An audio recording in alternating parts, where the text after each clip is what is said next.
Hi! Magandang buhay! My name is Alexis M. Cornelio from BSE 2N. The critical approach that assigned in our group is about psychoanalytic approach.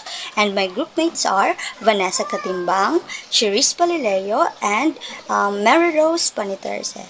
For the introduction about General Luna, he is a historical war film about General Antonio Luna, who leads the Philippine Revolutionary Army during the Philippine-American War. The film shows the struggle for freedom, but it also reveals the conflicts among Filipino leaders. Its central message is that a nation can be weakened not only by foreign enemies, but also by internal division, pride, and betrayal. So, ang pelikulang General Luna ay isang makasaysayang pelikula tungkol sa buhay at pamumuno ni General Antonio Luna noong panahon ng digmaang Pilipino-Amerikano. So, dito, pinapakita nito kung paano niya pinamunuan ang hukbong revolusyonaryo ng Pilipinas sa pakikipaglaban para sa kalayaan ng ating bayan. Hindi lamang ipinapakita rito ang pakikipaglaban sa mga dayuhan, kundi pati na rin ang mga hidwaan at pagkakaiba-iba ng pananaw sa pagitan ng mga mismong pinuno o leader ng Pilipinas. So sa pamamagitan ng kwento, ipinapaunawa sa atin ang isang mahalagang aral na ang isang bansa ay maaaring humina o masira hindi lamang dahil sa mga kalaban mula sa ibang bansa, kundi dahil sa mga pagkakawatak-watak. So, labis yung pagmamalaki at pagtataksil mula sa sarili nating mga kababayan. So, ipinapaalala nito na ang pagkakaisa ay napakalaga upang makamit at mapanatili ang tunay na kalayaan. So, yun lamang ang aking paliwanag para sa introduksyon ng General Luna. So, sunod na pong magre-report or mag-present ng presentation ay si Miss Cherise Palileo. Thank you po. So first, let's talk about what is psychoanalytic approach.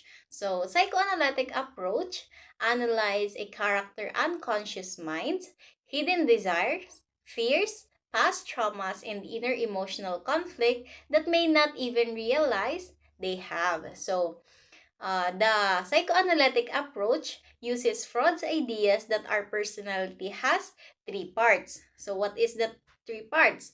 It is id, superego, and ego. So, these three parts constantly fight, and this struggle explains why character acts the way they do, often not logically but emotionally. So, in this film, we use to understand why a character makes choices that seem irrational, angry, or confusing. So it is not just about what they do, it's about what's going on deep inside their mind. So let's talk about first Antonio Luna himself. Appearance versus the reality. On the surface, he looks so strong, brilliant, brave, and a great military leader. Underneath, he is quick-tempered, shouting and harsh words show he is mentally tense and struggling inside. So his angers toward politicians and fellow soldiers is not just about war or duty. In psychoanalytic view, these angers come from frustration, insecurities, and a deep need for control. So he feels things are falling apart, people are not listening, and he cannot trust others. So let's talk about now his hidden fear or defense mechanism. So his harshness, strictness, and rage are defense. So deep down, he is afraid of failure and terrified of being betrayed by his own countrymen. He acts tough and aggressive to protect himself from this painful feeling. So we use psychoanalytic criticism. So we see that Luna's actions are not just about pride or duties. They come from inner conflict, fear, and hidden emotion. So his anger is a way to hide his insecurities and protect himself from what he fears the most. This confrontation revealed not just political disagreement, but also Luna's struggle for recognition and respect. He seems to fight not only the enemy, but also his own need to prove his worth.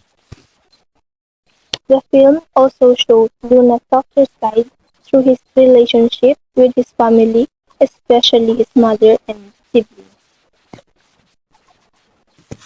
This analysis explains that the conflict in the film aren't just political. They also show Antonio Luna's deep desire to get knowledge and value.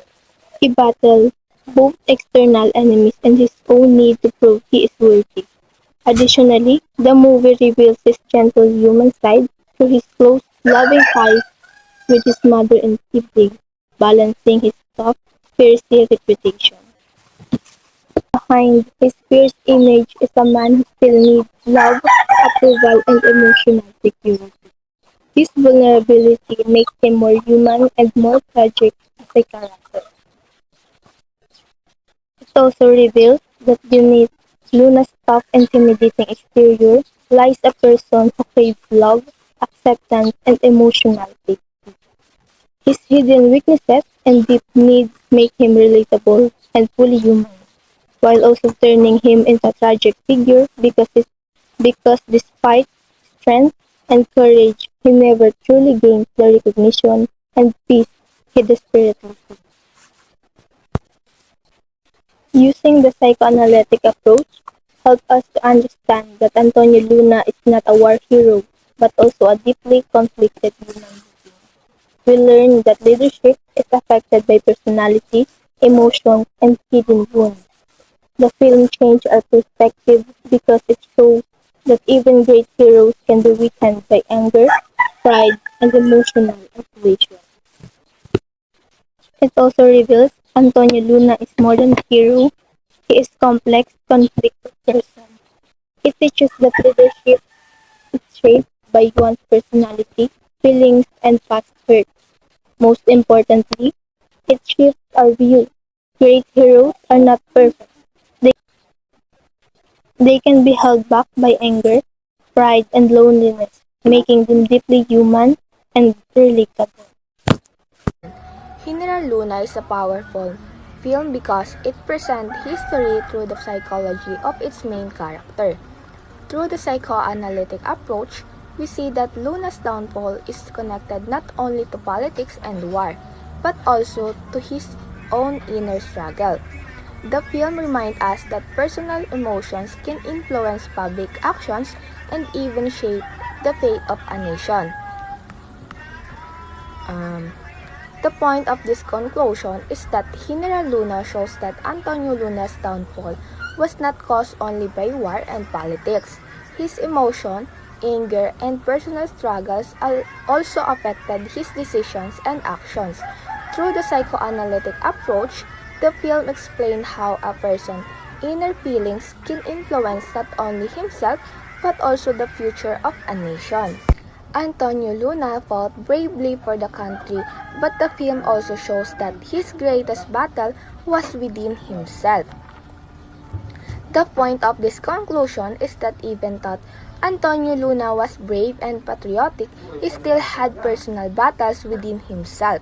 His strong emotions and anger become one of the greatest challenges. The film teaches us that sometimes the hardest battles is not against enemies, but against our own emotions and inner struggles.